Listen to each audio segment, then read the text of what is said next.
Hello बच्चों, आप लोगों ने अभी तक कॉलिगेटिव प्रॉपर्टी में बहुत सारी प्रॉपर्टीज अभी तक सीखी हैं। लगभग 3 प्रॉपर्टी तो डिस्कस कर ही चुके हैं। हम लोगों ने सबसे पहले सीखा कि कॉलिगेटिव प्रॉपर्टी होता क्या है। वहां पर मैंने बताया कि कॉलिगेटिव प्रॉपर्टी किसी भी सॉल्यूशन की ऐसी प्रॉपर्टी होती है जो केवल नंबर ऑफ सॉल्यूट पार्टिकल पे डिपेंड करती है। उनमें हम लोगों ने सीखे relative lowering in vapour pressure कि नॉन वोलेटाइल सॉल्यूट को मिलाएंगे तो वेपर प्रेशर जो होगा सॉल्वेंट का वो कम हो जाएगा। आप लोगों ने सीखा कि एलिवेशन इन बॉइलिंग पॉइंट बढ़ जाता है, डिप्रेशन इन फ्रीजिंग पॉइंट कम हो जाता है। उनसे रिलेटेड उनके ग्राफिकल रिप्रेजेंटेशन, उनके कॉन्सेप्चुअल क्वेश्चन और रिलेटेड जो न्यूमेरिकल्स थे उनकी भी प्रैक्टिस किया है। अब हमारे सामने जो फोर्थ और काफी इंपॉर्टेंट कॉलिगेटिव प्रॉपर्टी आती है उसे हम जानते हैं किस नाम से, ऑस्मोटिक प्रेशर के नाम से जानते हैं। ऑस्मोटिक प्रेशर को प्रॉपरली समझने के लिए पहले आप लोगों को एक फिनोमिनन, एक प्रोसेस को समझना पड़ेगा जिसे हम जानते हैं किस नाम से मेरा प्यारा बेटा, ऑस्मोसिस के नाम से जानते हैं। चलिए थोड़ा बहुत हम ऑस्मोसिस के बारे में समझने की कोशिश करते हैं कि भाई ऑस्मोसिस होता क्या है। ऑस्मोसिस की डिफिनेशन पे पहुंचने के लिए इसको थोड़ा हम एक्सपेरिमेंटली समझेंगे। कैसे एक्सपेरिमेंटली समझेंगे, देखिएगा मेरा प्यारा बेटा। माना लेट सपोज आपके सामने कोई एक कंटेनर है, थोड़ा ध्यान दीजिएगा मेरा बच्चा। इसको थोड़ा एक्सपेरिमेंटली में समझाने की कोशिश करता हूं फिनोमिनन को। माना मेरे सामने यहां पर एक कोई कंटेनर है। अब हमने क्या किया, इस कंटेनर के अंदर एक बैग हमने भर दिया। हमने इस कंटेनर के अंदर एक बैग रखा हुआ है। ये एक देखिए बैग है कोई, ठीक है। इस बैग के अंदर हम एक कोई सॉल्यूशन भर दे रहे हैं। ध्यान दीजिएगा थोड़ा सा। ये कोई एक बैग है, इस बैग के अंदर एक सॉल्यूशन हमने कोई फिलअप कर दिया। पहले चीजों को थोड़ा कंसिडरेशन सही से समझते हैं। ये जो बैग है, इस बैग के चारों तरफ वाटर भरा हुआ है। इस बैग के चारों तरफ क्या फिलअप है मेरा प्यारा बेटा, वाटर जो है वो वाटर को हमने क्या कर रखा है, फिल कर रखा है। We have to fill the water, ठीक है। तो हमने ये यहाँ तक ऐसे, ये एक ऐसी कंडीशन है। यहां पर ये जो बैग है, इस बैग के चारों तरफ एक मेम्ब्रेन, थोड़ा ध्यान दीजिएगा, मैं इस मेम्ब्रेन के बारे में डिस्कस करूंगा। मैंने कहा क्या मेरा प्यारा बेटा, मैंने कहा कि इस बैग के चारों तरफ एक मेम्ब्रेन लगा दी गई है, ठीक। अब सबसे पहले इस मेम्ब्रेन के बारे में सीखते हैं। हमने कहा कि ये जो मेम्ब्रेन तुमने लगाया है, इस मेम्ब्रेन को तुम एक नाम दोगे, इसे हम कहेंगे SPM। इसे हम जानेंगे किस नाम से, सेमी परमिएबल मेम्ब्रेन के नाम से जानेंगे। क्या कहेंगे इसका, इसका नाम क्या हो गया, इसका नाम हो गया सेमी परमिएबल मेम्ब्रेन। अब हमने कहा इसका नाम क्या होगा, सेमी परमिएबल मेम्ब्रेन। भाई ये सेमी परमिएबल मेम्ब्रेन है। अच्छा, सेमी परमिएबल मेम्ब्रेन। अब यहां पर चीजों को ध्यान समझो। एक्चुअली में जो ऑस्मोसिस होता है, ये ऑस्मोसिस एक ग्रीक वर्ड से मिल बना हुआ है। इस ग्रीक वर्ड को हम जानते हैं किस नाम से, ऑस्मोस के नाम से, और जिसका मतलब होता है टू पुश। कहीं ना कहीं कहानियों में सॉल्वेंट का मूवमेंट को लेकर ये चीज बोली गई है। चलिए अभी हम ऑस्मोसिस की डिफिनेशन समझने जा रहे थे। उस ऑस्मोसिस की डिफिनेशन को समझने के लिए मेरा प्यारा बेटा मैंने एक एक्सपेरिमेंटल कंडीशन यहां पर बना के समझाने की कोशिश की है। इस एक्सपेरिमेंटल कंडीशन में हमने समझाया क्या कि अंदर ये एक कोई बैग है, इस बैग में ये एक बैग है, इस बैग के चारों तरफ एक मेम्ब्रेन है जिसको बोलते हैं सेमी परमिएबल मेम्ब्रेन। एक्चुअली में सेमी परमिएबल मेम्ब्रेन होती क्या है, it can be defined as those membrane. इस मेम्ब्रेन की एक खास बात होती है, इसकी एक खासियत होती है। क्या खासियत होती है देखते हैं। It can be defined as those membrane which allow, जो करती क्या है, जो क्या करती है, अलाउ करती है, और जो क्या करता है, परमिट करता है। अलाउड और या फिर परमिट किसके लिए, टू मूव, किसको मूवमेंट करने के लिए, only solvent molecule, only solvent molecules through it. ये अपने थ्रू केवल और केवल सॉल्वेंट मॉलिक्यूल को ही मूवमेंट करने देता है। मतलब एक सिंपल सी मेम्ब्रेन, जैसा नाम से पता चल रहा है, एक मेम्ब्रेन है।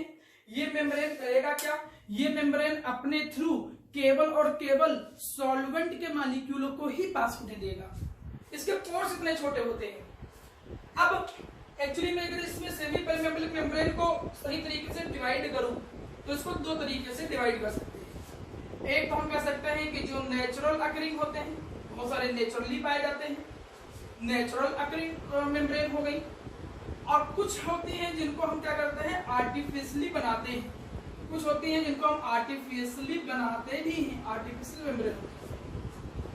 अगर मैं नेचुरल अकरिंग मेम्ब्रेन की बात करूं तो जैसे हमने कहा कि जो ब्लैडर्स होते हैं, जो ब्लैडर्स की मेम्ब्रेन होती है, और किसका ब्लैडर्स ऑफ गोट ले लो या पिग, जो बकरी और पिग की जो ब्लैडर्स होते हैं उनकी जो लेयर होती है वो इस मेम्ब्रेन का काम कर लेता है कभी कभी यहीं पे, या फिर कभी कभी सम प्लांट की जो कुछ प्लांट के मेम्ब्रेन होते हैं, ये प्लांट के मेम्ब्रेन भी मेरा प्यारा बच्चा क्या करते हैं एसपीएम का काम करते हैं।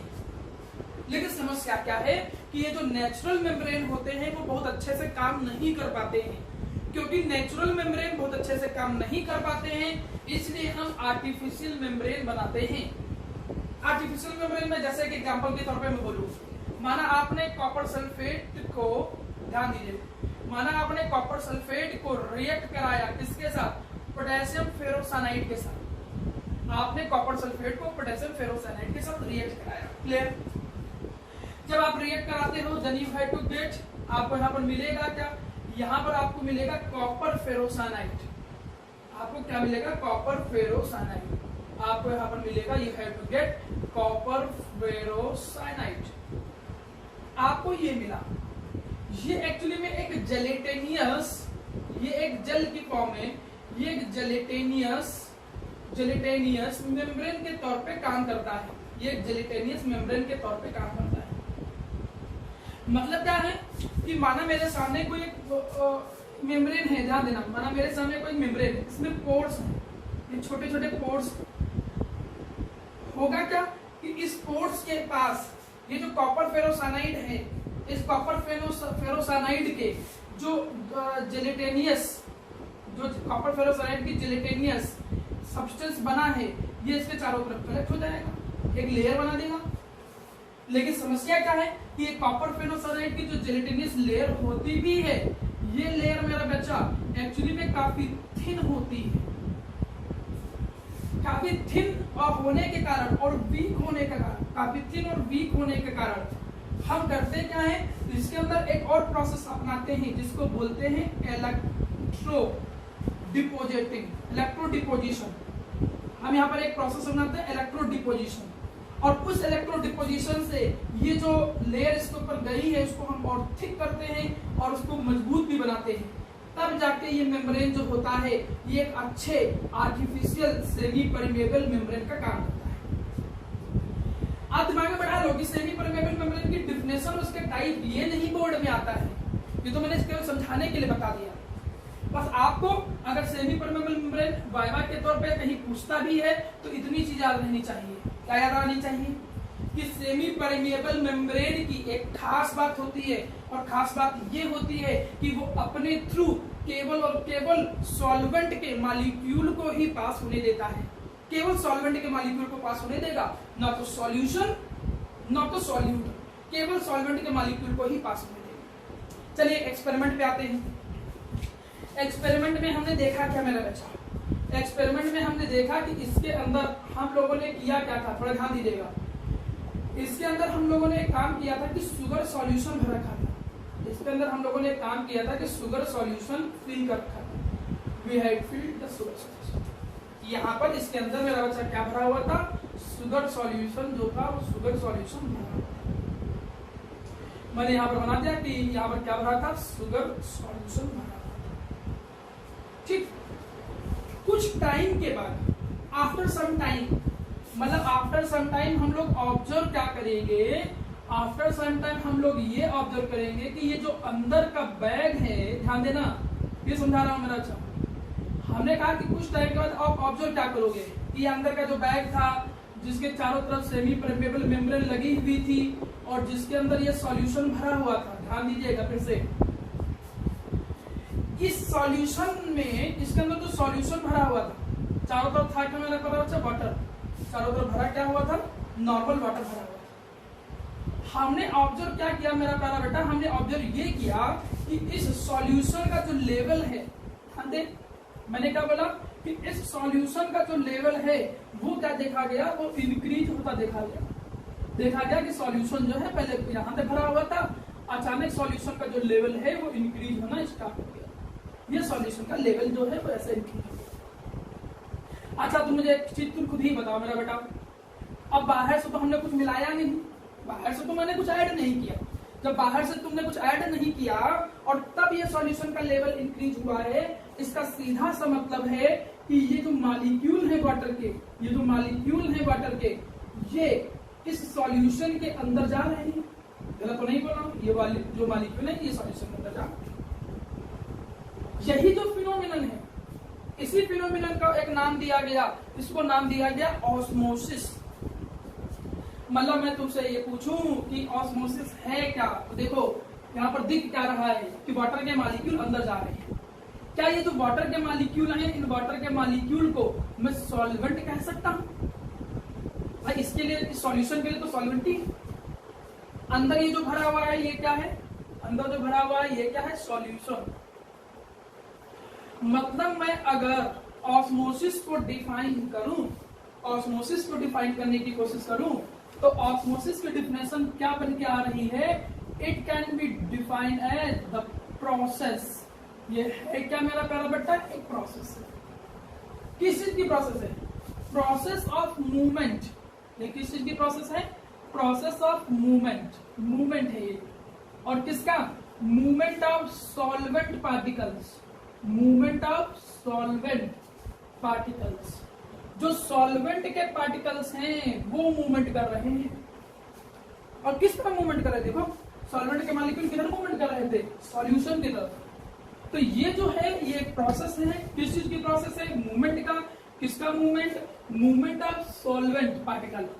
ठीक है, किधर, टूवर्ड्स, किस तरफ, towards solution, towards solution, solution की तरफ। और किसके through, through the semi permeable membrane. ये वर्ड याद रखिएगा, और कहां की चीज है।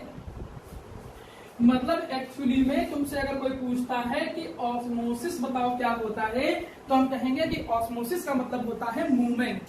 किसका मूवमेंट, सॉल्वेंट का।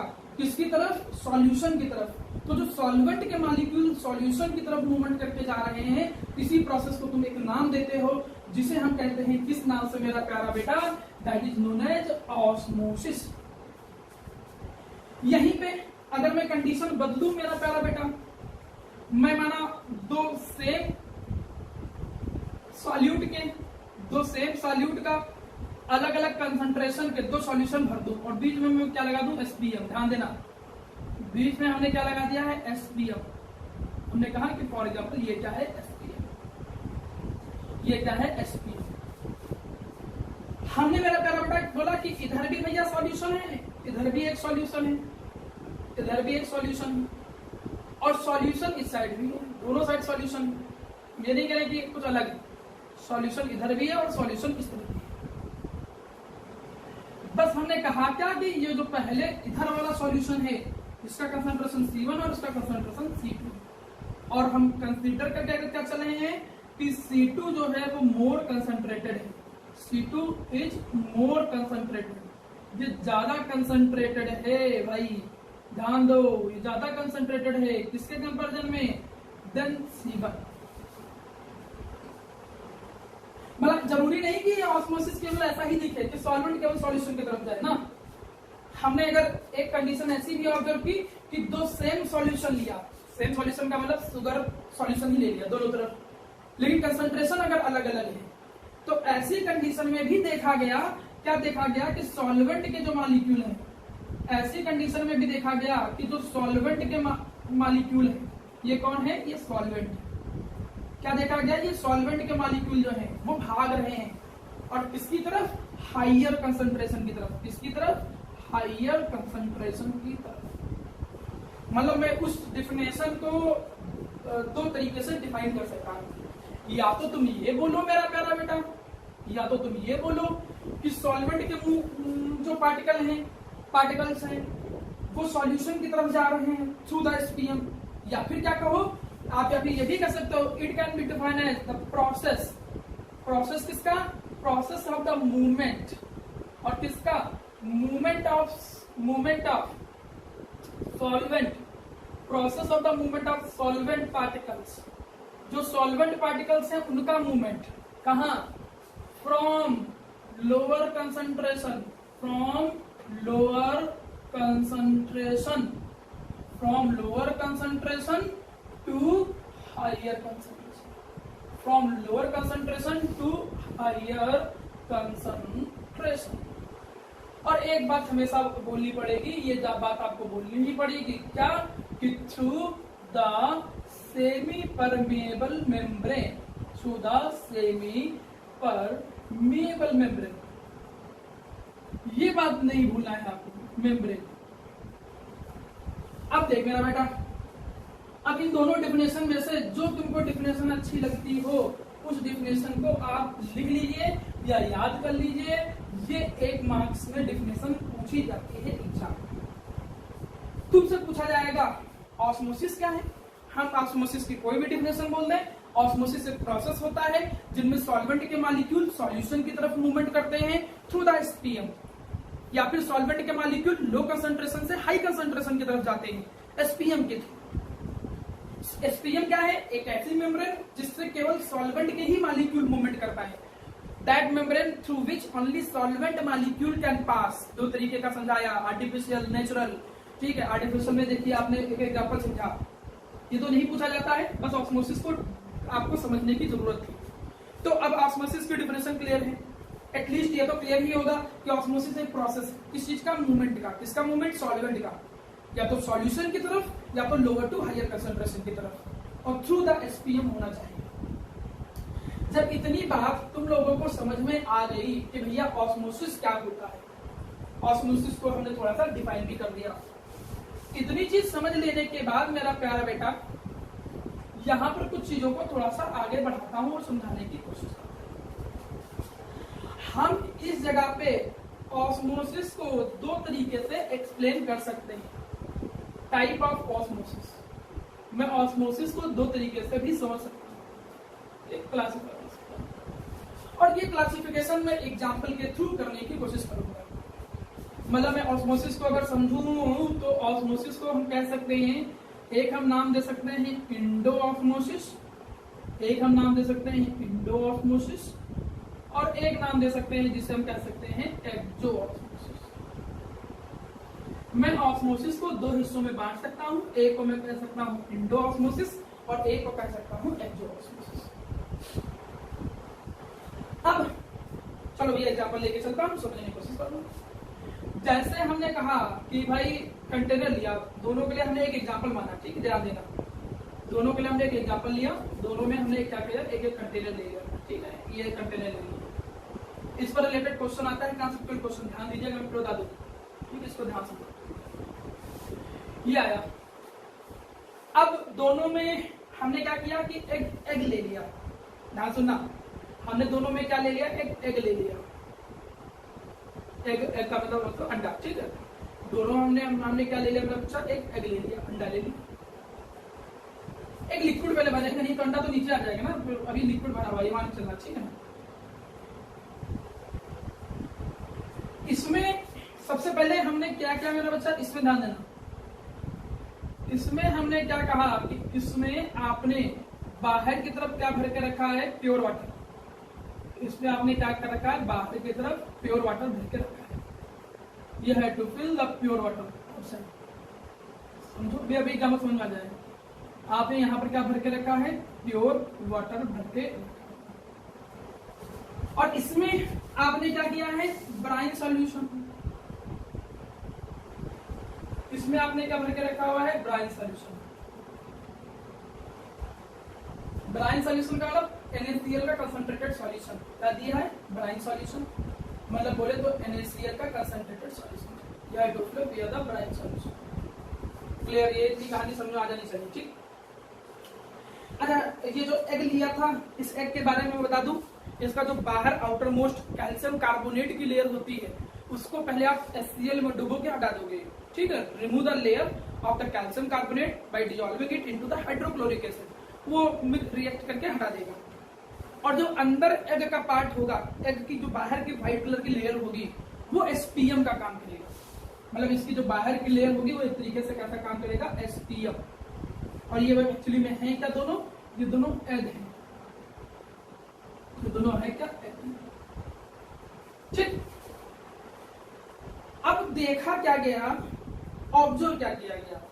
ऑब्जर्व ये किया गया, ऑब्जर्व क्या, मैं सिर्फ फिनोमेना ही बता दूं। देखो अभी इसके अंदर, इस एग के अंदर जो भी लिक्विड पार्ट है, एग के अंदर जो भी लिक्विड पार्ट है वो इस समय क्या है, हायर कंसंट्रेशन में, क्योंकि बाकी तो प्योर वाटर है, तो वो कैसा रहेगा, हायर कंसंट्रेशन में। और ये जो वाटर है इसका कंसंट्रेशन क्या हो जाएगा, लो। ये क्या हो जाएगा, लो कंसंट्रेशन। क्लियर है मेरा प्यारा बेटा। ये अंदर वाला पार्ट हाई कंसंट्रेशन और ये क्या हो गया, लो कंसंट्रेशन। तो जैसे ऐसा होगा तुरंत, और बाहर की लेयर कैसा काम कर रही थी, SPM का, तो क्या होगा, ऑस्मोसिस स्टार्ट हो जाएगी ना। ऑस्मोसिस का मतलब क्या, सॉल्वेंट के मॉलिक्यूल। भाई ये जो सॉल्वेंट के मॉलिक्यूल है ये तुरंत लोअर कंसंट्रेशन, बाहर तो लोअर था, ये लोअर कंसंट्रेशन से हायर कंसंट्रेशन की तरफ मूवमेंट करना क्या कर देंगे, स्टार्ट कर देंगे। ये लोअर कंसंट्रेशन से हायर कंसंट्रेशन की तरफ मूवमेंट करना स्टार्ट कर देंगे। और जैसे ये लोअर टू हायर की तरफ मूवमेंट करना स्टार्ट कर देंगे तो एग के अंदर वाटर का लेवल बढ़ने लगेगा। और जैसे एग के अंदर वाटर का लेवल बढ़ने लगेगा तो इस एग का जो साइज होगा वो इंक्रीज हो जाएगा। The size of egg increase, मतलब यहां पर क्या होगा, साइज ऑफ एग इंक्रीजेज। तुमने देखा क्या, तुमने देखा कि इंडोऑस्मोसिस में जो वाटर है या जो सॉल्वेंट है, ठीक है, वाटर या फिर हमने कहा सॉल्वेंट, ठीक, वो एग के अंदर जा रहा है, इनसाइड द एग, ठीक है, या फिर सॉल्यूशन, वो सॉल्यूशन के अंदर जा रहा है। जब वाटर सॉल्यूशन के अंदर जाए, ठीक, तो उस प्रोसेस को हम क्या नाम देते हैं, इंडो। इसे हम नाम क्या देंगे, इंडोऑस्मोसिस। ये इंडोऑस्मोसिस का एग्जांपल माना जाएगा। यहीं पे मैं एक्सोऑस्मोसिस की बात करूं, देखो ये ब्राइन सॉल्यूशन था, इसका कंसंट्रेशन थोड़ा ज्यादा होता है, उसको हाई कंसंट्रेशन माना जाएगा। और अंदर का जो पार्ट हो जाएगा वो अब क्या हो जाएगा, वो लो कंसंट्रेशन में हो जाएगा। मतलब वाटर के कंपैरिजन में वो ज्यादा था, लेकिन ब्राइन सॉल्यूशन के कंपैरिजन में इसका कंसंट्रेशन क्या हो जाएगा, कम। तो अब ये जब लो कंसंट्रेशन का होगा तो होगा क्या कि लो टू हाई, भाई ऑस्मोसिस होने लगेगा ना। क्या होता है ऑस्मोसिस, लो टू हाई, लो क्या है, अंदर, तो अंदर से जो वाटर के मॉलिक्यूल है, अंदर से जो वाटर है वो बाहर निकलना क्या हो जाएगा, स्टार्ट हो जाएगा। और जैसे ये बाहर निकलना स्टार्ट हो जाएगा, ये एग का साइज जो होगा वो क्या हो जाएगा, कम। मतलब एग जो है वो एग क्या होगा, एग का जो साइज है वो डिक्रीज करने लगेगा। मतलब क्या हुआ कि ये स्वेल करना स्टार्ट कर देगा, ये स्वेल करना स्टार्ट कर देगा और ये श्रिंक करना स्टार्ट कर देगा। तुमने देखा क्या कि जब वाटर जो है या सॉल्वेंट जो है, तुमने देखा क्या, ये जो वाटर या फिर जो सॉल्वेंट है वो अगर आउटसाइड द ऑब्जेक्ट, वो आउटसाइड की तरफ निकले, बाहर की तरफ जाए, तो हम क्या कहते हैं मेरा प्यारा बेटा, उसे बोलते हैं एक्सोऑस्मोसिस। और इनसाइड में आए तो उसे बोलते हैं इंडोऑस्मोसिस। इन दो एग्जांपल से आपको समझ में आना चाहिए कि ऑस्मोसिस के दो तरीके हमने बताए। एक को हमने नाम दिया इंडोऑस्मोसिस और एक को हमने नाम दिया एक्सोऑस्मोसिस। इसी से रिलेटेड एक क्वेश्चन और भी आ जाता है, जैसे देखो, जैसे ऐसा क्वेश्चन आता है कि what happened when blood cell, क्या होगा अगर हम ब्लड सेल जो है मेरा बच्चा, उस ब्लड सेल को क्या कर देते हैं, पुट कर देते हैं कहां, इनटू द प्योर वाटर। तो उसको हम प्योर वाटर के अंदर क्या कर दें, पुट कर दें। ठीक, अगर ब्लड सेल को हम प्योर वाटर के अंदर पुट कर दें तो क्या होगा, ब्लड सेल को जैसे प्योर वाटर में भरेंगे तो प्योर वाटर बाहर कम कंसंट्रेशन, अंदर ज्यादा कंसंट्रेशन, तो नहीं बोलना, पानी अंदर जाना स्टार्ट कर देगा। जैसे पानी अंदर जाना स्टार्ट कर देगा तो वो क्या हो जाएगा, स्वेल, और ज्यादा स्वेल कर जाएगा तो वो बस्ट भी कर जाएगा। तो ये आप कहोगे कि सॉल्व या बश कर जाएगा, इसको हम हीमोलिसिस भी बोलते हैं, हीमोलिसिस भी बोलते हैं इस फिनोमिनन को, हीमोलिसिस। तो अब अगर एग्जाम में आता है क्वेश्चन कि बताओ भाई, एक कॉन्सेप्चुअल क्वेश्चन ऐसे आएगा, मैं भी कॉन्सेप्चुअल क्वेश्चन बता दिया, ये कॉन्सेप्चुअल क्वेश्चन आए कि बताओ ब्लड सेल को अगर प्योर वाटर में रखते हैं तो क्या होगा। आप बोलोगे ब्लड सेल को अगर हम प्योर वाटर में रखेंगे तो ब्लड सेल जो होगी, ब्लड की जो सेल, ये आरबीसी की जो सेल है वो क्या हो जाएगी, स्वेल कर जाएगी या बस्ट कर जाएगी। क्लियर है मेरा प्यारा बच्चा। यहीं पे दूसरा तरफ इसी क्वेश्चन में अगर वो पूछे कि भैया बताओ कि ये जो ब्लड सेल है या फिर आरबीसी की जो सेल है, अगर हम इसको पुट करते हैं इनटू ब्राइन सॉल्यूशन, तो क्या होगा, तो इसको अलग हो जाएगा। क्या अलग हो जाएगा, क्या बात, ये एक वाली ही कहानी हो गई।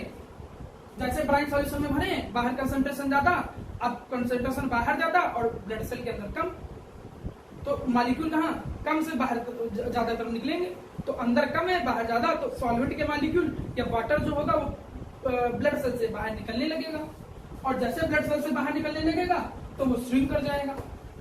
आप डायरेक्ट मत बोलो, आप ऐसे बोलो कि अगर ऐसा होगा तो एक्सोऑस्मोसिस अकर, तो क्या होगा, एक्सोऑस्मोसिस अकर, और उससे क्या हो जाएगा कि जो आरबीसी या ब्लड सेल है, जो आरबीसी या जो ब्लड सेल है वो क्या हो जाएगी, श्रिंक करना स्टार्ट हो जाएगी।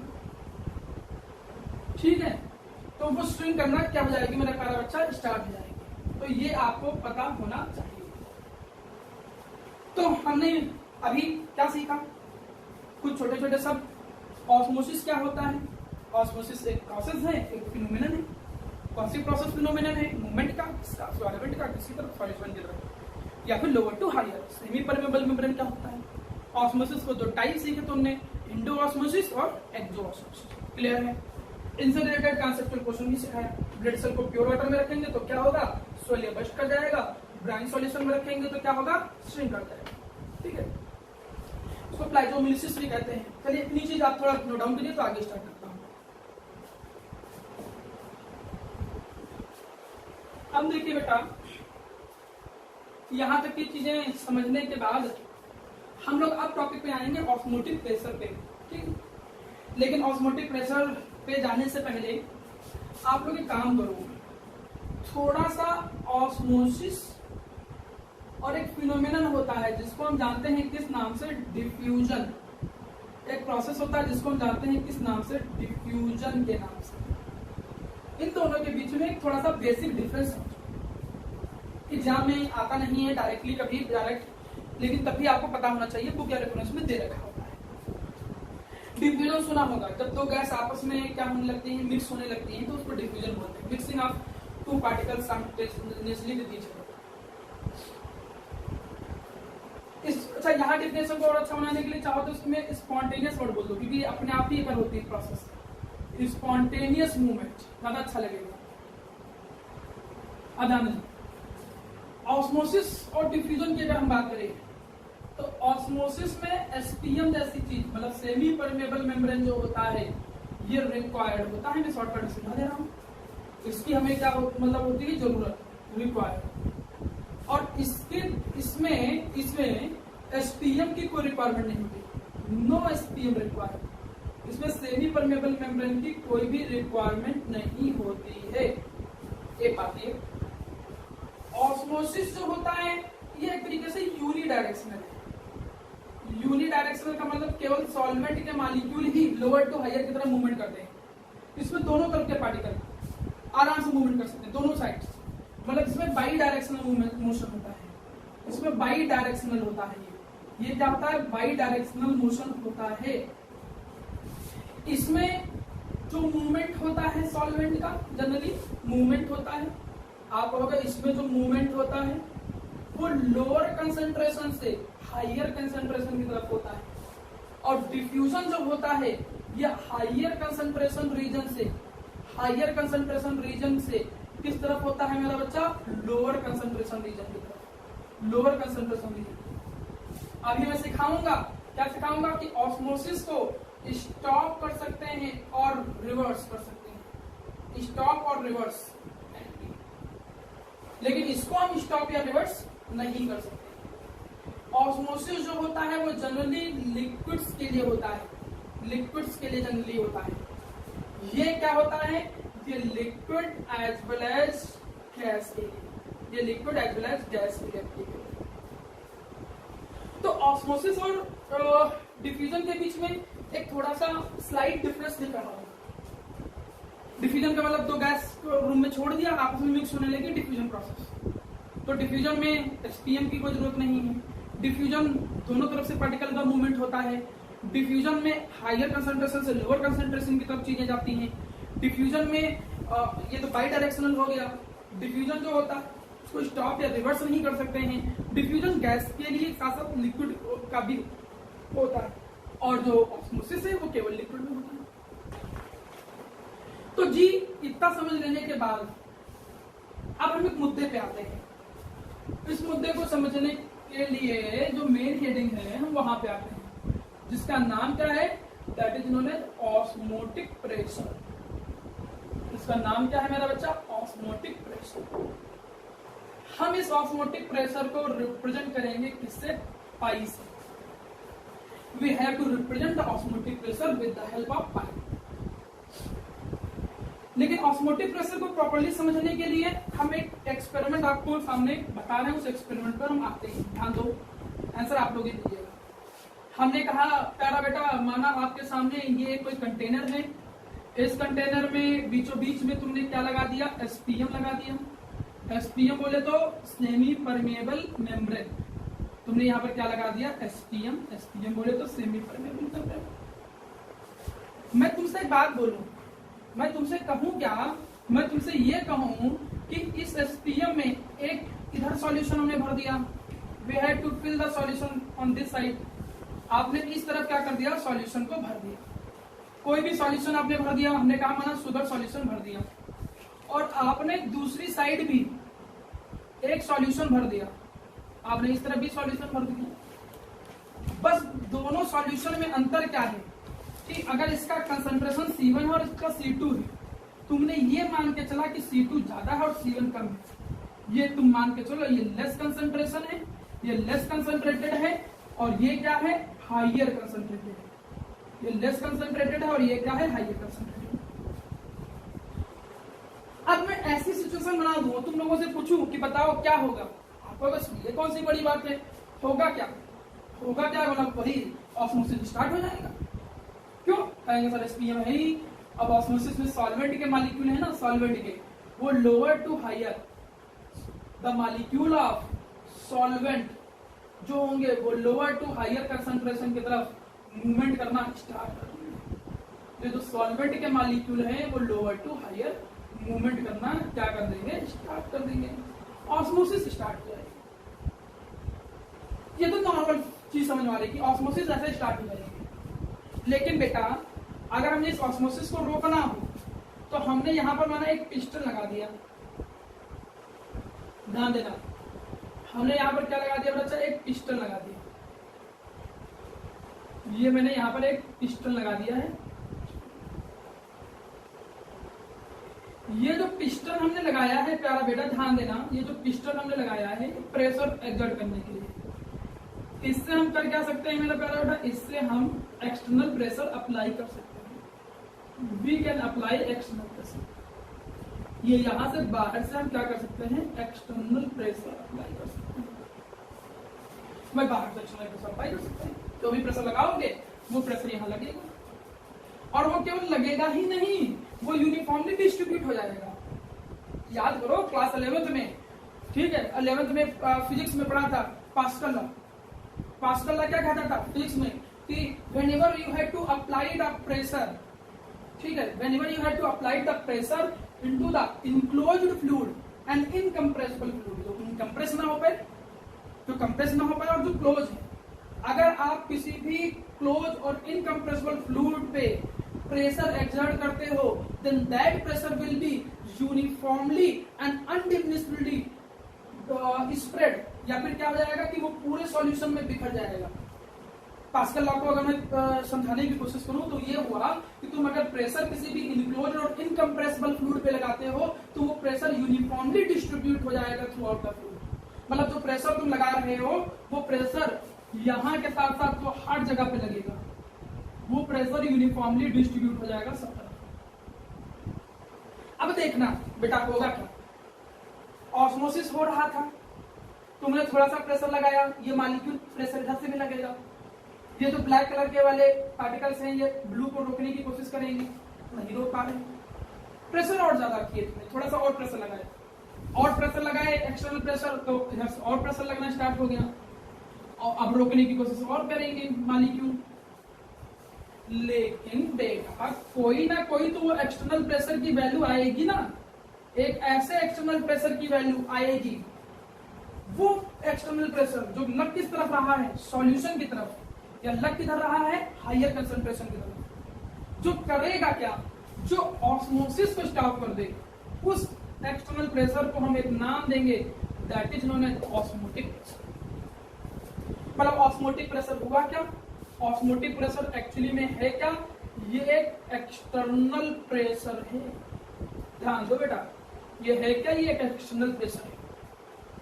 इस एक्सटर्नल प्रेशर को हम अप्लाई कर रहे हैं, किधर अप्लाई कर रहे हैं, apply to higher concentration side, इसको हायर कंसंट्रेशन की तरफ क्या कर रहे हैं, higher concentration side, higher concentration की तरफ अप्लाई कर रहे हैं, हायर कंसंट्रेशन की तरफ क्या कर रहे हैं, अप्लाई कर रहे हैं, ठीक है। चलो हम और क्या कर रहे हैं, एक्सटर्नल प्रेशर को अप्लाई कर रहे हैं, हायर कंसंट्रेशन की तरफ अप्लाई कर रहे हैं। वो एक्सटर्नल प्रेशर की वैल्यू जिसको हायर कंसंट्रेशन की तरफ अप्लाई करते हो और जिसपे eight which osmosis is just stop, जिसपे ऑस्मोसिस बस रुक जाए, उस एक्सटर्नल प्रेशर की वैल्यू को मेरा प्यारा बेटा क्या तुम नाम देते हो, ऑस्मोटिक प्रेशर। मैं समझाऊं, इधर लोअर कंसंट्रेशन, इधर हायर कंसंट्रेशन, ऑस्मोसिस होने लगेगा लोअर टू हायर, तुम एक्सटर्नल प्रेशर लगाए किधर, हायर कंसंट्रेशन की तरफ, वो एक्सटर्नल प्रेशर की वैल्यू, तो सुनो, वो एक्सटर्नल प्रेशर की वैल्यू जिसपे ऑस्मोसिस रुक जाए, उस एक्सटर्नल प्रेशर की वैल्यू को हम एक नाम देते हैं जिसे हम कहते हैं ऑस्मोटिक प्रेशर के। अब बेटा जब तुमको ऑस्मोटिक प्रेशर की डिफिनेशन समझ में आ गई, तो चलो जी इसके मैथमेटिकल एक्सप्रेशन पे चलते हैं। बहुत है, अगर इसको देखें तो ऑस्मोटिक प्रेशर के निकालने के 6-7 मेथड होते हैं, लेकिन वो आपके सिलेबस में नहीं है, इसमें बहुत परेशान होने की जरूरत नहीं है।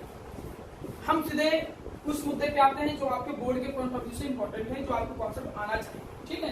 ज्यादा चीजें पढ़ना होगा तो हो सकता है ऑस्मोटिक प्रेशर को ही एक चैप्टर के तौर पे आपको हायर क्लास में पढ़ना पड़ेगा। चलो जी, हायर कंसंट्रेशन समझ में आ गया, ये ऑस्मोटिक प्रेशर समझ में आ गया। क्या होता है ऑस्मोटिक प्रेशर, एक ऐसा प्रेशर जो किधर अप्लाई करते हैं, हायर कंसंट्रेशन की तरफ, उस पे होगा क्या, ऑस्मोसिस रुक जाएगा, osmosis will be just stop, उसको ऑस्मोटिक प्रेशर बोलते हैं, ठीक बेटा। अब एक्चुअली में ये जो ऑस्मोटिक प्रेशर होता है, अगर मैं इसका मैथमेटिकल एक्सप्रेशन बनाऊं, मैथमेटिकल एक्सप्रेशन यहां पर सिखाऊंगा आपको, तो कहानी तो बहुत लंबी होगी, लेकिन आपको मैं शॉर्टकट में सिखा दे रहा हूं। ऑस्मोटिक प्रेशर में ये एक्सपेरिमेंटली देखा गया कि जो ऑस्मोटिक प्रेशर की वैल्यू होती है, ये कंसंट्रेशन के डायरेक्टली प्रोपोर्शनल होता है, जितना ज्यादा कंसंट्रेशन उतना ज्यादा ऑस्मोटिक प्रेशर, ठीक है, ये बात देखी गई, ठीक है। दूसरा क्या देखा गया कि जो ऑस्मोटिक प्रेशर होता है that is directly proportional to temperature Boyle's law के थ्रू, ठीक है। जैसे ही इन दोनों को जोड़ दिया गया तो ऑस्मोटिक प्रेशर क्या निकल के आया, directly proportional to this CNT। जैसे डायरेक्टली प्रोपोर्शनल साइन हटाते हो तो एक कांस्टेंट आता है जिसको हम यहाँ पर क्या बोलेंगे, R, ठीक, R। यहां पर मेरा प्यारा बेटा जो R है, उस R को हम कहेंगे क्या, इसे हम सॉल्यूशन कांस्टेंट कहेंगे, इसे कहेंगे क्या, सॉल्यूशन कांस्टेंट। कहते हैं सॉल्यूशन कांस्टेंट है, लेकिन वैल्यू गैस कांस्टेंट इक्वल होती है। कितनी वैल्यू हो जाएगी, ये हो जाएगी 0.0821, ठीक है। फिर यहाँ पर ये क्या आ जाएगा, ATM, ठीक है, केल्विन इनवर्स मोल इनवर्स। तो भैया ये यहां तक कहानी आएगी, लीटर, ATM लीटर, ठीक, ATM litre kelvin mole inverse, कहानी यहां तक। पाई क्या हो गया, पाई हो गया ऑस्मोटिक प्रेशर, पाई क्या हो गया, ऑस्मोटिक प्रेशर। देखो जी, आर क्या हो गया, बता चुका हूं, सॉल्यूशन कांस्टेंट। सी क्या है, मोलर कंसंट्रेशन। सी क्या है, मोलर कंसंट्रेशन मतलब मोलरिटी, सिंपल। टी बेटा क्या है, टेम्परेचर। टी क्या है, टेम्परेचर। ये इतनी बात समझ आई। अगर मैं इस मैथमेटिकल एक्सप्रेशन को जैसा अभी तक पढ़ते आया हूं, क्या पढ़ते आया हूं, इसके थ्रू मैं ऑब्जर्व्ड मोलर मास निकालूं। मैं सारी कॉलगेटिव क्यों निकालूंगा, क्योंकि हर कॉलगेटिव प्रॉपर्टी का बेसिक एम तो यही है कि एनटी निकालो। तो फॉर्मूले को सुधार लेते हैं। क्या फॉर्मूला आ जाएगा, पाई इक्वल टू, ठीक है, सी अगर सी मोलरिटी है तो मोलरिटी का पूरा फॉर्मूला लिख दो। मोलरिटी है ना सी, मोलरिटी का फॉर्मूला क्या था, WB into 1000 divided by MB into volume in millilitre. देखो यही फॉर्मूला यूज होगा, मैं बता दे रहा हूं फिर से। इंटू क्या हो जाएगा, R इंटू क्या हो जाएगा, T। फॉर्मूला बिल्कुल याद करके चलना, मैं फिर 10 बार बता चुका हूं। ये फॉर्मूला आपके न्यूमेरिकल अप्रोच के लिए जरूरत होगा, ठीक, उस समय मत बोलिएगा। और यहाँ से एमपी निकालना हो तो तुम एमपी निकाल लो, कोई परेशानी नहीं। एमपी और क्या जाएगा, WB into R into T into 1000 divided by नीचे क्या जाएगा, pi into volume of solution in millilitre. सब कुछ पता है। WB क्या है, मास ऑफ सॉल्यूट, ये तो पहले ही पता तुमको। WB क्या है, मास ऑफ सॉल्यूट। R क्या है, सॉल्यूशन कांस्टेंट। T बताओ क्या है, T क्या है, टेम्परेचर। पाई क्या है, ऑस्मोटिक प्रेशर, ऑस्मोटिक प्रेशर। और V क्या है, volume of solution, volume of solution in millilitre. ये फॉर्मूला लगेगा न्यूमेरिकल के लिए। तुमने दो चीजें सीख लिया, ऑस्मोसिस क्या है, ऑस्मोटिक प्रेशर क्या है, semi permeable membrane, Indo osmosis, active osmosis और ब्लाबला करके कहानी। इसी ऑस्मोटिक प्रेशर की एक अच्छी एप्लीकेशन में, इसी ऑस्मोटिक प्रेशर की एक अच्छी एप्लीकेशन में एग्जाम में आने वाला एक टॉपिक है कि बताओ, जिसको हम बोलते हैं reverse osmosis. Reverse osmosis, reverse osmosis को ही तुम लोग जानते हो किस नाम से, डिसैलिनेशन ऑफ वाटर के नाम से। याद करो, क्या कहते हो, डिसैलिनेशन ऑफ वाटर। ये एग्जाम में पूछ लेता है, इसकी एप्लीकेशन है यहाँ ऑस्मोटिक प्रेशर से रिलेटेड। क्या जी एप्लीकेशन है, देखो एप्लीकेशन क्या है, सेम उसी चीज को बना रहा हूं। मैंने कहा बेटा ये हो गया एक कंटेनर बड़ा सा, इस कंटेनर में हो गए दो हिस्से, बीच में हमने क्या लगा दिया, SPM। बोलो जी इतनी क्या होता है भैया SPM, क्या होता है SPM, क्या होता है SPM, बताइए। SPM क्या होता है, सेमी परमेबल मेम्ब्रेन। इसकी खास बात क्या होती है कि ये अपने थ्रू क्या, ये अपने थ्रू क्या, सॉल्वेंट को पास होने देगा केवल, ठीक, ना तो सॉल्यूट को ना तो सॉल्यूशन को। क्लियर है मेरा प्यारा बच्चा, ये कहानी है। अब दोनों तरफ हम कर क्या रहे हैं कि हम इधर हमें करना क्या, डी का मतलब होता है रिमूव होना, सैलिनेशन, डिसैलिनेशन का मतलब कि सलीन वाटर जो है जिसमें नमक भरा हुआ है उसको तुम्हें उससे आयन को हटाना है। जो उसके अंदर आयंस बहुत ज्यादा है, जो समुद्र का पानी है, जो सी वाटर है, उसको प्योर वाटर में, ड्रिंकेबल वाटर में कन्वर्ट करने की जरूरत है तुम्हें। डिसैलिनेशन ऑफ वाटर का मतलब कन्वर्ट करना। क्या कन्वर्ट करना, कन्वर्ट करना। जो वाटर अनफिट होता है ड्रिंकिंग पर्पज के लिए, उसको ड्रिंकिंग पर्पज के लिए बनाना, by the help of reverse osmosis, उसको बोलेंगे डिसैलिनेशन ऑफ वाटर। अब हमने कहा क्या, मतलब हमने क्या कहा कि डिसैलिनेशन ऑफ वाटर का अगर पूछे तो है क्या, तो हम क्या कहेंगे, टू मेक, ठीक है, जो वाटर अनफिट होता है, आप समझ ही लो, देखने को जरूरत है। जो वाटर अनफिट होता है ड्रिंकिंग पर्पज के लिए, उसको फिट कर देना ड्रिंकिंग पर्पज के लिए bye the help of reverse osmosis. कैसे फिट करेंगे, देखो जी, हमने कहा कि ये कुछ ions, Na, sodium ion, potassium ion, calcium ion, भाई जो सी वाटर लेते हो तो सी वाटर के अंदर बहुत सारे आयन होते हैं, तो ये आयंस हैं, ये क्या हो गए आयंस, और ये हो गया पूरा सी वाटर। डिसैलिनेशन के लिए हम करेंगे क्या, इधर प्योर वाटर भर देंगे थोड़ा सा, इधर हम क्या भर देंगे, प्योर वाटर। सिर्फ प्योर वाटर। समझो, समझ में आ जाएगा, कोई कठिन चीज नहीं है। इधर क्या बोल दिया हमने, प्योर वाटर। ठीक, अब जी होगा क्या, वाटर को निकालने के लिए एक टैप बना दिया हमने, इधर से वाटर निकल रही है। चलो जी ठीक होगा। अगर मैं सब कुछ वैसे ही रखूं जैसा दिख रहा है तो होगा क्या, तो यहाँ पर ऑस्मोसिस स्टार्ट हो जाएगा, मतलब सॉल्वेंट के मॉलिक्यूल फिर किधर जाने की कोशिश करने लगेंगे, इस तरफ जाने की कोशिश करेंगे। लेकिन यहाँ पे एक्चुअली में क्या है, एक्चुअली में तुम यहाँ पर पिस्टन की मदद से हायर कंसंट्रेशन लगाने जा रहे हो। ये यहाँ पिस्टन लगा दिया तुमने, और इधर तुम क्या लगा रहे हो, एक्सटर्नल प्रेशर, एक्सटर्नल प्रेशर लगा रहे हो जी। अब एक्सटर्नल प्रेशर लगाते जा रहे हो। अगर एक्सटर्नल प्रेशर की वैल्यू ऑस्मोटिक के बराबर हुआ तो क्या होगा, तो कुछ नई चीज नहीं होगी, बस वहां उतनी कहानी हो जाएगी। मतलब अगर प्रेशर की वैल्यू, अगर एक्सटर्नल प्रेशर की वैल्यू तुम ऑस्मोटिक के बराबर रखे तब तो केवल ऑस्मोसिस बस रुकेगा, ये प्रोसेस केवल स्टॉप होगी। लेकिन अगर तुमने एक्सटर्नल प्रेशर की वैल्यू ऑस्मोटिक प्रेशर से ज्यादा कर दिया, कंडीशन देखना क्या होती है रिवर्स ऑस्मोसिस की, क्या होती है कि एक्सटर्नल प्रेशर की वैल्यू, एक्सटर्नल प्रेशर की वैल्यू जैसे ही तुमने ऑस्मोटिक से ज्यादा कर दिया तो अब इतना ज्यादा प्रेशर इस साइड से लगने लगा कि अब ऑस्मोसिस का बिल्कुल रिवर्स हो जाए। मतलब अब सॉल्वेंट जो होंगे, सॉल्वेंट वो क्या होने लगेंगे, हाई टू लो मूवमेंट करने लगेंगे।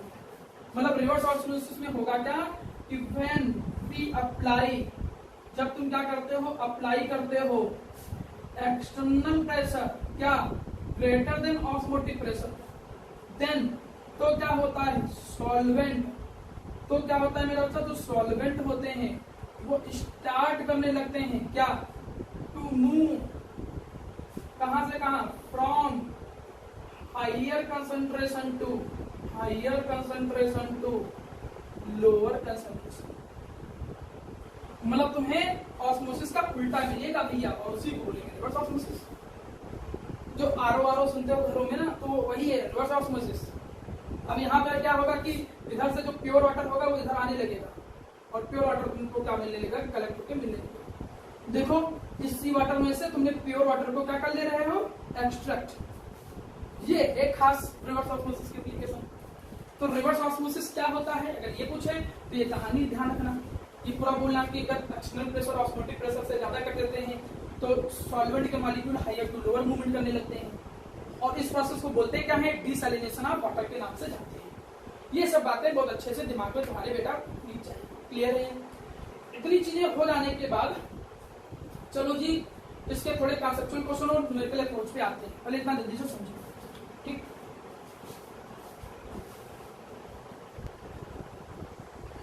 देखो बेटा इसके बाद अब कुछ नई चीजें थोड़ा सा समझाता हूँ, फिर टॉपिक है थोड़ा क्लियर भी कंप्लीट करता हूँ। देखो ऑस्मोटिक प्रेशर के बाद मेरे सामने एक चीज आती है जिसमें हम बोलते हैं आइसोटोनिक सॉल्यूशन को लेके, आइसोटोनिक, हाइपरटोनिक, हाइपोटोनिक, ये सब सॉल्यूशन को लेके कहानी थोड़ी सी समझाएंगे। लेकिन उसको समझने से पहले एक क्वेश्चन ये पढ़ते हैं क्या कि व्हाई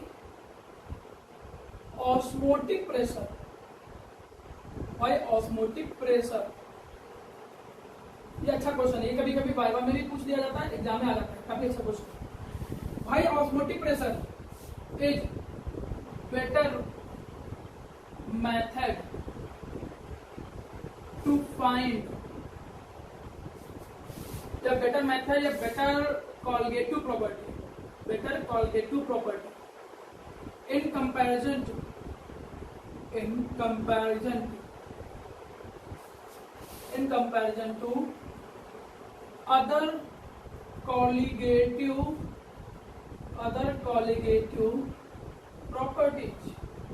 other colligative properties, इसलिए to find other colligative properties, to find observed molar mass, ये चीज ध्यान दो। क्वेश्चन में तुमने देखा था कि जितनी भी कॉलिगेटिव प्रॉपर्टी होती है सबसे हम ऑब्जर्व मॉलिक्यूलर मास निकालते हैं, लेकिन कहा जाता है कि उसमें भी उन चारों में से ऑस्मोटिक प्रेशर क्यों ज्यादा अच्छा होता है। तो मैं तुम्हें हिंट देता हूँ कुछ। पहली चीज कि इसको अगर मैं सॉल्यूशन की बात करूं, वी कैन मेजर, हम लोग इसको क्या कर सकते हैं, मेजर करते हैं एट रूम टेम्परेचर। इसको हम रूम टेम्परेचर पर भी मेजर कर सकते हैं। ये मेथड अच्छा होता है for polymer and high molecular mass के लिए भी, polymer and high molecular mass compound के लिए भी, हाई मॉलिक्यूलर मास कंपाउंड के लिए भी अच्छा होता है। मैं चीजें समझाता हूँ थोड़ा सा जिसे समझ में आ जाए। एक्चुअली में जैसे ये जो हाई मॉलिक्यूलर मास वाले कंपाउंड होते हैं, कौन, जैसे पॉलीमर हो गए, बायोमॉलिक्यूल्स हो गए, तो चूंकि इनका जो एमडी होता है वो भाई बहुत ज्यादा होता है, इनका एमडी क्या होता है, बहुत ज्यादा। अब इनका मॉलिक्यूलर मास चूंकि बहुत ज्यादा होगा पॉलीमर और बायोमॉलिक्यूल का, और ये कॉलिगेटिव प्रॉपर्टी के क्या है, इनवर्सली प्रोपोर्शनल। कॉलिगेटिव प्रॉपर्टी के क्या है, इनवर्सली प्रोपोर्शनल। तो अगर एमडी बहुत ज्यादा होगा तो इनकी सबकी कॉलिगेटिव प्रॉपर्टी क्या निकलेगी, कम, और इनकी सबकी कॉलिगेटिव प्रॉपर्टी अगर कम निकलेगी तो इसका मतलब अगर मैं delta TB and delta TF की बात करूं तो ये बहुत स्मॉल निकलेंगे, वेरी स्मॉल, ये बहुत स्मॉल निकलेंगे। तो टू कैलकुलेट इनको कैलकुलेट करना बड़ा डिफिकल्ट हो जाएगा। भाई क्यों डिफिकल्ट हो जाएगा, अगर डेल्टा टीबी 0.5 डिग्री सेल्सियस आया, अब वहां 0.5 डिग्री सेल्सियस में रूम टेम्परेचर में थोड़ा अप एंड डाउन हुआ तो वो मेजरमेंट में गड़बड़ आने लगेगा। मतलब इसकी वैल्यू इतनी कम निकल के आती है, जो जिनका हाई मॉलिक्यूलर मास होता है इनकी जो वैल्यू इतनी स्मॉल निकल के आती है कि उसको मेजर कर पाना थोड़ा सा कठिन है, प्रैक्टिकली कठिन है। जबकि इसी करस्पॉन्डिंग में जो ऑस्मोटिक प्रेशर होता है वो लगभग 10⁻³ atm के अराउंड निकल जाता है। और इस प्रेशर को मेजर करने के लिए, ये जो प्रेशर है इसको मेजर करने के लिए, छोटे छोटे pressure, small value of pressure को मेजर करने के लिए भी मेरे पास बहुत अच्छे ट्रांसड्यूसर्स और बहुत अच्छे इंस्ट्रूमेंट्स अवेलेबल हैं। तो मतलब मेरा प्यारा बेटा, हमने क्या कहा कि बाकी कॉलिगेटिव प्रॉपर्टी में जो हाई मॉलिक्यूलर मास वाले कंपाउंड हैं उनका एमपी निकालते समय जो कॉलिगेटिव प्रॉपर्टी निकलती है वो इतनी कम निकलती है कि कैलकुलेट करने में परेशानी आती है। लेकिन मैं ये ऑस्मोटिक प्रेशर जो होता है इसको मैं रूम टेम्परेचर पर भी मेजर कर सकता हूँ। बाकी सब में रूम टेम्परेचर में चीजें गड़बड़ होने के चांस रहते हैं। तो ये जरूर रीड कर लेना, ये क्वेश्चन आ सकता है एग्जाम में। इसके अलावा तुम्हारे काम की चीज देखता हूँ और क्या क्या है। तुम्हारे काम की चीजों में एक आता है जिसको हम बोलते हैं आइसोटोनिक सॉल्यूशन। आइसोटोनिक सॉल्यूशन, इसी का एक नाम होता है आइसोऑस्मोटिक सॉल्यूशन।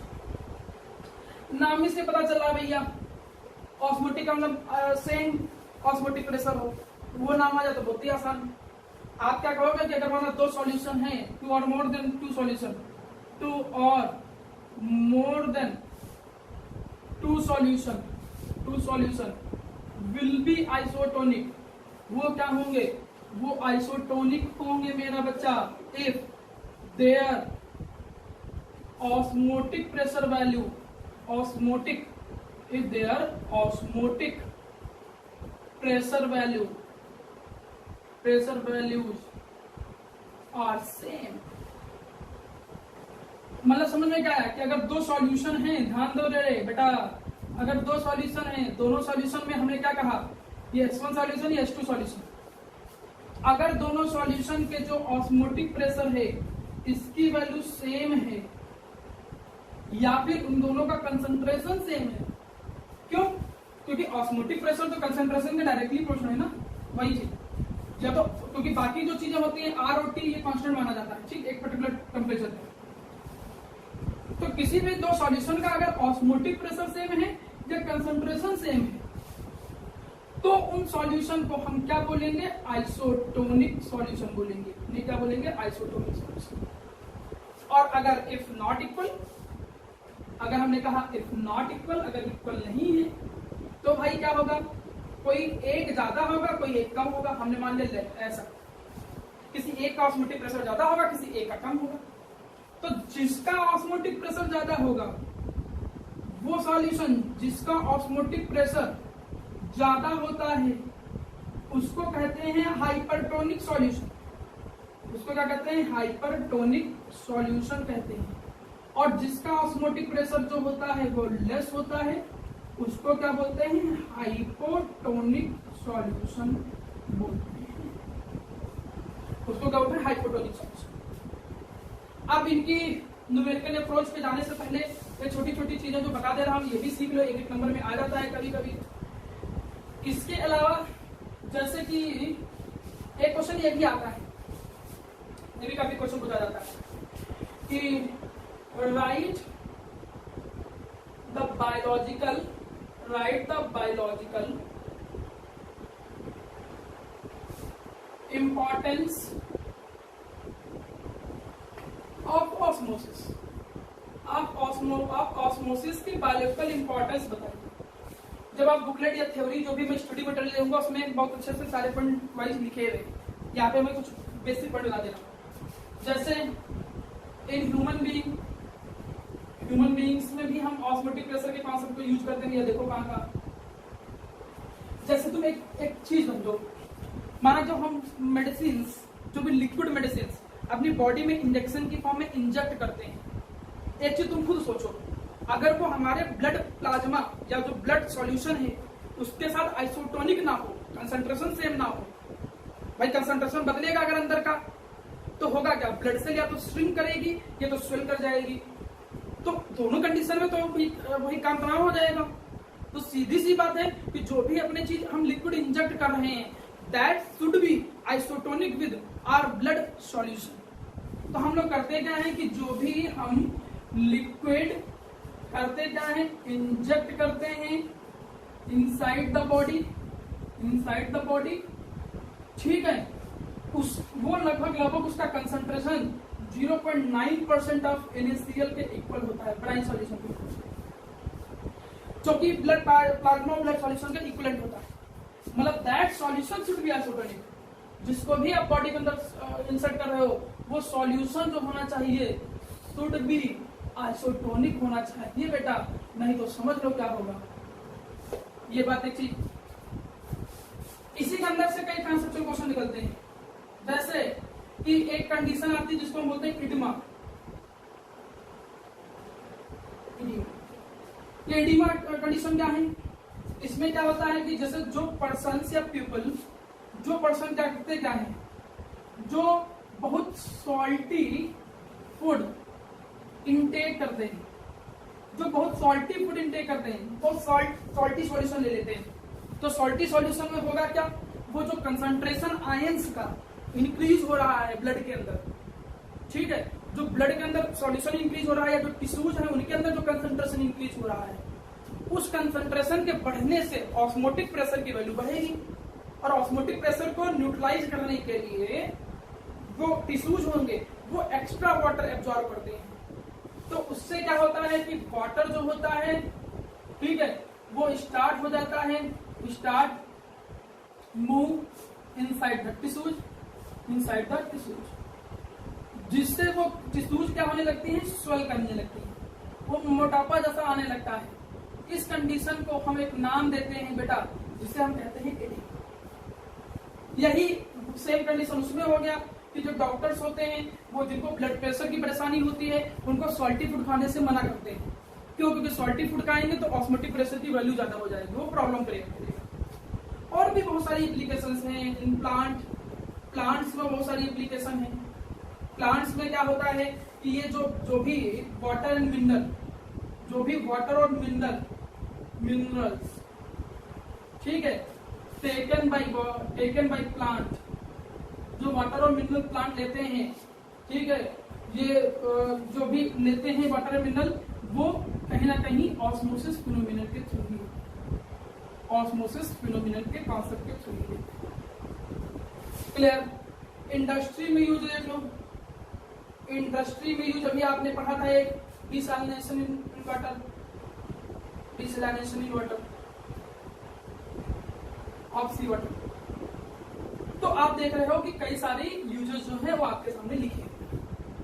तो ये एप्लीकेशंस जो है उनके कंसेप्चुअल क्वेश्चन तो बहुत मिलेंगे मेरा बेटा। आप पढ़िए समझिए, जितना प्रैक्टिस करोगे उतना समझ में आएगा।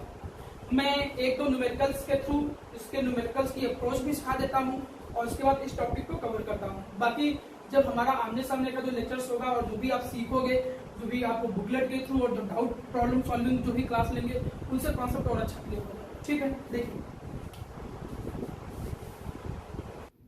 चलो बच्चों इन दो न्यूमेरिकल को समझते हैं जल्दी से, फिर आपका ये टॉपिक जो होता है ये कंप्लीट होता है। बाकी जितने ज्यादा न्यूमेरिकल आप प्रैक्टिस करोगे उतना अच्छे से सीखोगे। हम दो न्यूमेरिकल यहाँ पर आपको एक्सप्लेन कर रहे हैं, इनको समझने की कोशिश करिए। पहले न्यूमेरिकल पे ध्यान दो। पहले न्यूमेरिकल में क्या रहा है, हमेशा मैं बोला हूं पहले गिवन निकालो। क्या कर रहा है, a solution is prepared by dissolving this of a given fragment. वो सॉल्यूट हो गया, तो भैया जो सॉल्यूट होता है उसके मास को क्या बोलते हैं, WB। कितना गिवन है, 8.95 मिलीग्राम। लेकिन आपको ग्राम में जरूरत पड़ती है इसलिए उसको पहले ही ग्राम में कन्वर्ट कर लो। ग्राम में कन्वर्ट कर लिया, कितना आ गया, 1×10⁻³ ग्राम। या काम आ जाएगा इन कितने मिलीलीटर वाटर। तो वैल्यूम ऑफ सॉल्यूशन लगभग मिलीलीटर में। जनरली सॉल्वेंट है लेकिन आपको सॉल्यूशन ही कंसीडर करना पड़ेगा, वो सॉल्यूट बहुत कम है इसके रिस्पेक्ट में। तो जनरली सॉल्यूशन जो दे रखा है वो कितना दे रखा है, 35 मिलीलीटर। क्लियर। अब ऑस्मोटिक प्रेशर जो दे रखा है उसकी वैल्यू कितनी दे रखी है, 0.335 टॉर। टॉर जो होता है वो mmHg के बराबर होता है। ठीक है, अगर आपको यूनिट नहीं पता है उसकी mmHg के रिस्पेक्ट में आर की यूनिट, तो उसको क्यों ना एटीएम में कन्वर्ट कर लो। कैसे कन्वर्ट करोगे, 0.335 डिवाइडेड बाई 760 mmHg। जैसे डिवाइड कराओगे वैसे वो एटीएम में कन्वर्ट हो जाएगा। यही तो होता है 1 एटीएम बराबर 760 mmHg। तो जैसे कन्वर्ट करोगे तो लगभग वैल्यू आ जाएगी इसकी कितनी, 4.41 इंटू 10⁻⁻⁴ एटीएम के अराउंड। ये आ गया। और देखो क्या गिवन भैया, टेम्परेचर 25 डिग्री सेल्सियस। तुरंत केल्विन में कन्वर्ट करोगे, तो जब केल्विन में कन्वर्ट करोगे तो 298 केल्विन आ गया। अब क्वेश्चन में क्या कह रहा है, calculate the molar mass. Formula लगा दो। फॉर्मूला क्या होता था, पाई इक्वल टू CRT। सी का formula WB into 1000 divided by MB into volume of solution किसमें, मिलीलीटर में। क्लियर। इंटू क्या हो गया, R इंटू क्या हो गया, T। ठीक, अब यहां पर MB निकालना है। पाई की वैल्यू देखो कितनी दे रखी है, पाई की वैल्यू देखो कितनी दे रखी है, 4.41 इंटू 10⁻⁻⁴। WB 8.95 इंटू 10⁻³ इंटू क्या जाएगा बेटा 1000। R की value 0.0821 into T temperature 298 kelvin. सारी वैल्यू रख दो। नीचे क्या आ गया, MB इंटू वैल्यू कितना दे रखा है मिलीलीटर में 35। पूरा सॉल्व करो, तुरंत आपको MB की वैल्यू निकल के आ जाएगी। मतलब क्वेश्चन में तो कठिनाई नहीं होती, बस आपको उसका फ्रेमिंग और उसका जो टाइप होता है वो आपको समझने की जरूरत होती है। ठीक है, तो ये अब इतनी चीज जब आपको समझ में आ गया कि कैसे कैसे क्वेश्चंस को करना है, तो इस चीजों को अब आगे की चीजें समझने की कोशिश करते, ध्यान दीजिए। अच्छा, जो मेरे सामने दूसरा न्यूमेरिकल है, इस दूसरे न्यूमेरिकल को समझिए। क्या है दूसरा न्यूमेरिकल, कह रहा है at what concentration of solute. किस सॉल्यूट का कंसंट्रेशन P का क्या होगा जिसपे वो आइसोटोनिक हो जाएगा विद यूरिया के सॉल्यूशन। मैं तुमको बता दूं मेरा बेटा, आइसोटोनिक का मतलब होता है जब पहला सॉल्यूशन और दूसरे सॉल्यूशन का क्या हम बोलेंगे, क्या बोलेंगे, रियली सॉरी, हमने क्या बोला कि जो पहला सॉल्यूशन है और दूसरा सॉल्यूशन है वो तभी आइसोटोनिक कहलाएंगे जब दोनों का ऑस्मोटिक प्रेशर क्या हो जाएगा मेरा प्यारा बेटा, सेम। जब दोनों का ऑस्मोटिक प्रेशर क्या हो जाएगा, सेम। चलो जी देखते हैं, पहले वाले को देख लो। अब ऑस्मोटिक प्रेशर का फॉर्मूला यहां से देख लो, क्या आया, WB इंटू 1000 पहले का into R into T divided by पहले का मोलर मास, ठीक है, इंटू वॉल्यूम पहले का। दूसरी तरफ क्या लगा दोगे भाई, दूसरे का कंडीशन लगा दोगे, W2 इंटू 1000 इंटू दूसरे का R into T2 divided by क्या हो जाएगा, दूसरे का मोलर मास इंटू यहां क्या जाएगा उसका वैल्यू। अब क्वेश्चन को कठिन नहीं है। क्वेश्चन में देखो, एक तरफ हम यहां पर क्या रख रहे हैं, ध्यान दो, एक तरफ हम क्या रख रहे हैं P, तो P का कंसंट्रेशन पूछ रहा है। चलो क्वेश्चन लगाते हैं। कंसंट्रेशन का मतलब एक तरीके से WB निकालना है, W। तो हम P का जो मास है वो यहां रख दिए, 1000 के साथ कट जाएगा। गैस कांस्टेंट, ये जो सॉल्यूशन कांस्टेंट है, दोनों की वैल्यू सेम होती है एट सेम टेम्परेचर। यहां चूंकि टेम्परेचर नहीं दिया है तो तुमको क्या मानना पड़ेगा, एट सेम टेम्परेचर, तो टेम्परेचर साथ कट जाएगा। 5% है तो 5% में तुरंत क्या मानोगे, लेट सॉल्यूशन कितना मान लोगे, 100 मिलीलीटर, और उसमें आपका सॉल्यूशन जो हो जाएगा, मतलब जो यूरिया हो जाएगा, एक्चुअली में यूरिया का जो मास हो जाएगा वो 5% है, तो लगभग 5 ग्राम के अराउंड ले लेना। सॉल्यूशन दोनों का लगभग सेम ही लेना पड़ेगा, दोनों का सॉल्यूशन सेम ही ले लो। कितना ले लो, 0.1 100 ही दोनों का ले लो, तो ये भी कट जाएगा। अब देखो बचा गया, पी का मास पूछा है, पी का मोलर मास क्वेश्चन में दे रखा है कितना है, 342, और यूरिया का मास जो है वो कितना दे रखा है, 5 ग्राम, 5% था ना, 5 ग्राम, और यूरिया का मोलर मास, फॉर्मूला क्या होता है यूरिया का, NH2CO NH2, पूरा सॉल्व करोगे कितना जाएगा, 60 ग्राम पर मोल। पूरा सॉल्व करिए, देखिए सीधे आपका WP जो वेट ऑफ सॉल्यूट निकलेगा उसी से उसका कंसंट्रेशन आपके सामने आ जाएगा। तो न्यूमेरिकल आप करना सीखिए, और इसी के साथ आपका जो आज का अप्रोच है वहीं पे हम कंप्लीट करते हैं और नेक्स्ट टॉपिक के लिए चीजों को सीखने की कोशिश करेंगे।